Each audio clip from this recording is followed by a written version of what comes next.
coming apart here.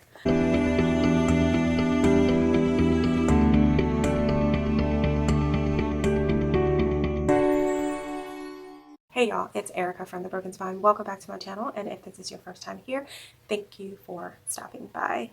Happy Tuesday. I hope your week is going uneventfully and you have a good rest of your week. So let's see.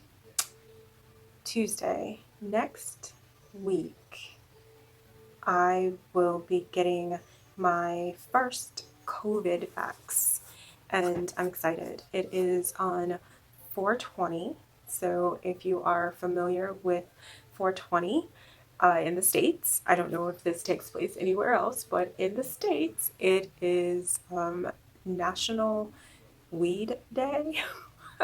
I'm excited to have that correlation. I don't know why. I'm weird that way, I guess. But anyway, so I will be getting my first vaccination on April 20th.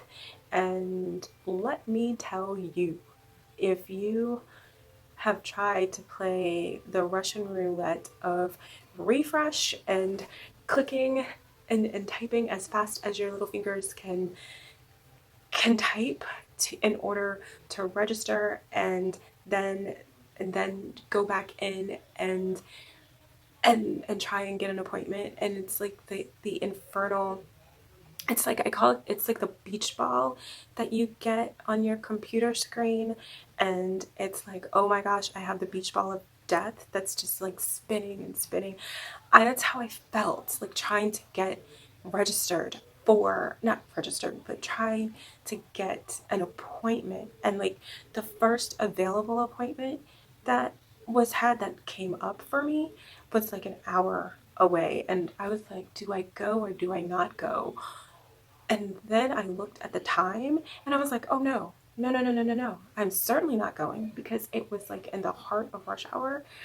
And when I say it's an hour away, it's just like an hour away without traffic. But then you throw in rush hour to it and it adds time exponentially. So anyway, I finally got one that is a whopping 15 minutes away from my house. I'm super excited. And yes, I'm there. I'm all in. So yeah, anyway, so I said I wasn't going to make this video super long, and I've given you a litany of my first facts, and let's just keep it moving now. So like I said, happy Tuesday. It's going to be a top 10 Tuesday. What I did a few weeks ago is I put a poll out on Twitter and asked people to pick a color. So I can't remember. I'll put a screenshot for all of the colors, but one of the colors was blue.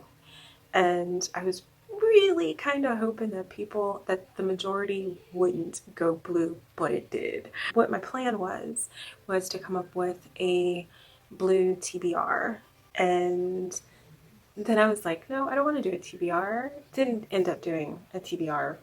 So what I decided to do was to pick from my shelves blue books that are on my TBR that I want to read sooner rather than later. So for some of them, I'm going to read the first sentence, and doing this, I've seen a couple of people. I first saw Greg at Supposedly Fun do this, and then I've seen a couple of other people do it, and I've always liked that concept where you read the first sentence of the book.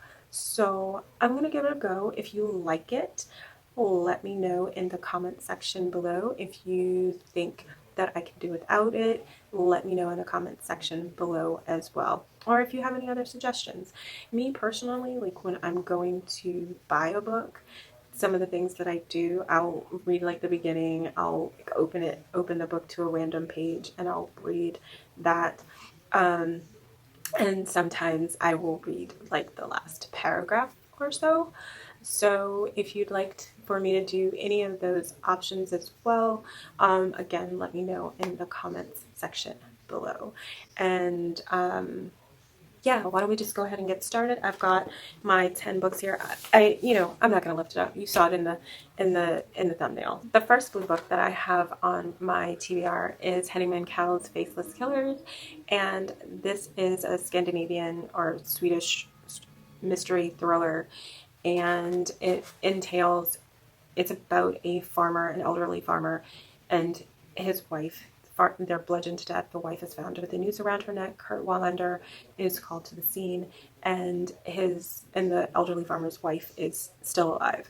However, her last word is foreign, and Kurt is set on a path to find the killer. And there are tensions that are brewing between the Swedish government and immigrants, or Swedish people in general and immigrants. So he has to tread very lightly in trying to find the murderers of this couple. Let's see. The first sentence is, he has forgotten something. He knows that for sure when he wakes up. So could that be Wallander, or could that be like the killer? So the next book that I have that has blue on the cover, I found at my local used, and I saw it and I was like, oh, this looks interesting. It looks, well, I shouldn't say looks interesting. It looks scary. And that's kind of what I was looking for at the time. And it is called 13 Bullets, and the author is David Wellington, and it's a vampire tale. So just a little bit of it. When a state trooper named Caxton calls the FBI looking for help in the middle of the night, it is Arkley who gets the assignment. He's been expecting such a call to come eventually. Sure, it has been years since any signs of an attack, but Arkley knows what most people don't. There's still one left. In an abandoned asylum, she is rotting, plotting, and biding her time in a way that only the undead can. So, yeah, I was intrigued by this, and I was intrigued by the cover. The cover, like, really kind of scared me with, I don't know if you can see, it's got these like super sharp teeth. So the only thing that I can think of, like, it's not your stereotypical vampire that, stare deeply into my eyes, let me hypnotize you, and then, kisses you on the neck and drains you of your blood and makes you part of the undead too. I don't get that from this. I get that it's much more sinister, much more violent, which I am here for. 100%. And the next blue book that I have is Natsuo Kirino, and she is the author of Out, and there's another one called Grotesque. I have both of them and have not read any of them. So Out is probably more of a priority than this, but I am 100% interested in getting to this by the end of the year. And it's a short book. It's only, 200 pages. So what is this one about? In a crowded Tokyo suburb, 4 teenage girls indifferently wade their way through a hot, smoggy summer. When one of them, Toshi, discovers that her next-door neighbor has been brutally murdered, the girls suspect the killer is the neighbor's son. But when he flees, taking Toshi's bike and cell phone with him, the 4 girls get caught up in a tempest of dangers that rise from within them as well as from the world around them. My next book is Exit West by Moshin Hamid. The first sentence in this one is, in a city swollen by refugees, but still mostly at peace, or at least not yet openly at war, a young man met a young woman in a classroom and did not speak to her. The next blue book, you can probably argue, actually there is blue. I was going to say that you could probably argue that it is not blue, but there is blue. So there's blue here, and there's some blue up here. House of the Cerulean Sea by T.J. Klune. Got this at my local used. You can still see I tried to take the price tag off. It was $3, and it's a hardback. I'm not going to get into this one because this is one that's been pretty popular around BookTube. So I'm looking forward to reading this. Another one that I am looking forward to getting to is This Is My America by Kim Johnson. And this is the story of a young girl. What is her name? Tracy Beaumont. She's writing letters to the Innocent X Project to try and get her father out of jail. He's currently on death row and there's not much time left. Apparently it's less than a year before he is executed. And then other things ensue. Her brother apparently is accused of murdering a white girl, and her brother goes on the run. So Tracy is trying to clear not only her father's name, but her brother as well. And the next book that I have that has blue on the cover is A Tale for the Time Being by Ruth Ozeki, and I could be butchering the last name. On a remote island in the Pacific Northwest, a Hello Kitty lunchbox washes up on the beach.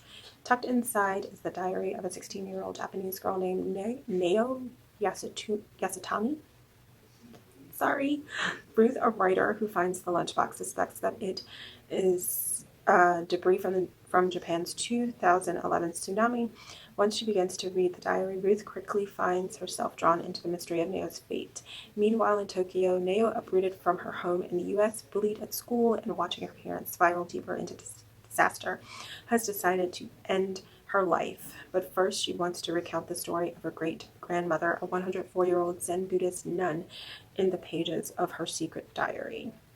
So, apparently this also kind of blurs truth and fiction. Part 1 starts off with an ancient Buddha once said, but there are also footnotes. So, and I flipped through the book, and there are footnotes within the book. So let's see what the first sentence is. Hi. No, I mean that's the first sentence. It says hi. Hi, my name is Nao, and I am a time being. The next one that I have is a graphic novel, and I asked one of my coworkers to recommend me their favorite book, and she did. And it's the collected Jeff Lemire, Essex County, and like I said, it's a graphic novel, and I know nothing about it other than it is Grace's favorite of 2020, and I'm excited to read it. It's a graphic novel. It should go pretty quick. She loved it, and we do have similar tastes in reading, so I'm excited to get to this one. The next one that I have, and I am a serial starter of series and a serial not finisher of series. So I need to finish the Poppy War series, and the book that I have here is The Dragon Republic. It's a gorgeous cover. All the covers are gorgeous. So it's got the wording dragon is in blue, and there's also some like blue ribboning on it. I don't know if you can really see that, but it's there. I do want to finish the series by the end of the year. I said that last year. And my very last book that I have is Leslie Marmon Silko's Almanac of the Dead. I have had this for about 4 years now. I got it at a library book sale. Super excited. I've read Ceremony by Leslie Marmon Silko and thoroughly enjoyed it. And I keep saying I'm going to pick up more works by her, and I got this and excited to read it. And in here there is a 500-year map. It's called Almanac of the Dead 500-year map, and if you can see that, so that's that. The first sentence in here starts off, unanswered questions. The old woman stands at the stove, stirring the simmering brown liquid with great concentration. At the heart of Almanac of the Dead is Cisse, a haunted, enigmatic survivor of fast money, high-risk world of drug dealing, a world in which the needs of modern America exist in a dangerous balance with Native American traditions. Cisse has been drawn back to the Southwest in search of her missing child. In Tucson, she encounters Lecha, a well-known psychic who is hiding from the consequences of her celebrity. Leche's larger duty is to transcribe the ancient, painfully preserved notebooks that contain the history of her own people, a Native American Almanac of the Dead. Through the violent lives of Leche's extended family, a many-layered narrative unfolds to tell the magnificent, tragic, and unforgettable story of the clash of two civilizations. This is a chunker, over 750 pages. I'm hoping to get to it by the end of the year. Yeah, so my plan is to read all of the books by the end of the year. That is my plan. Will I succeed? I don't know. So far, none of my reading goals have come out to fruition this year, but we keep going. We keep plugging along. All right, so that is the end of this Top 10 Tuesday. If you enjoyed this, please make sure you give it a thumbs up, hit the bell to be notified of new content, and don't forget to subscribe. And I will see you in the next video. Bye.